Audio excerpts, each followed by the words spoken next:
আমি কয়েকদিন আগে আমাদের চেয়ারম্যান জনাব তারেক রহমান বলেছিলেন, এটা কি আপনি বলুন, এটা কি বিশ্বাসযোগ্য এমন কোন নির্বাচন যেখানে বিএনপি 2008 সালের নির্বাচনের কথা বলছে? এটা কি সম্ভব কোনোদিন? এটা কি বাস্তব হতে পারে যে বিএনপি 300 সিটের মধ্যে 35 সিট পেয়ে সংসদে যাবে? এটা কি কোনো বিশ্বাসযোগ্য হতে পারে না। তো এতে প্রমাণিত হয় যে 2008 সেই নির্বাচন ছিল সাজানো নির্বাচন। কেন ছিল?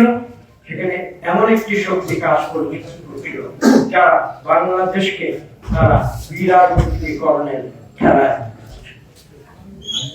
এই কথাগুলো আমাদের বলতে হবে। কারণ বাংলাদেশের মানুষ, তাদের রক্তে রয়েছে গণতন্ত্র, তাদের রক্তে রয়েছে রাজনীতি। কাজে বাংলাদেশকে কোন শক্তি বা কোন পরাশক্তি কোনদিন বিরাজনীতিকরণ করতে পারবে এটা আমি বিশ্বাস করি।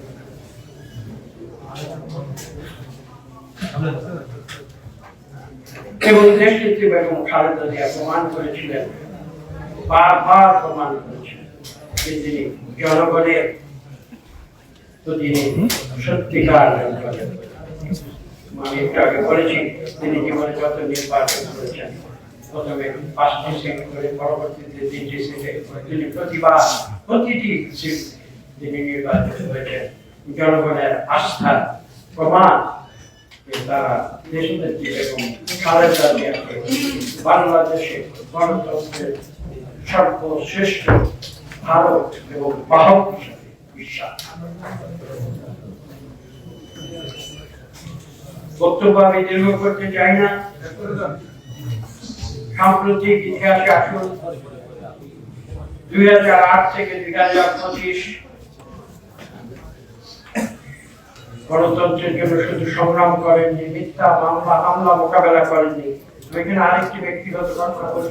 আমি একদিন তাকে বলেছিলাম যে এই যে মিথ্যা মামলা, আপনাকে একটি শোক সভায় একটি কথা বলেছি, আমার মনের কথাটি বিরক্তি করা প্রয়োজন। আমি বলেছি যে আপনারা বাংলাদেশের শীর্ষ ব্যবসায়ী সংগঠন প্রতিনিধি, আপনারা দেশের অর্থনীতিকে সচল রাখেন।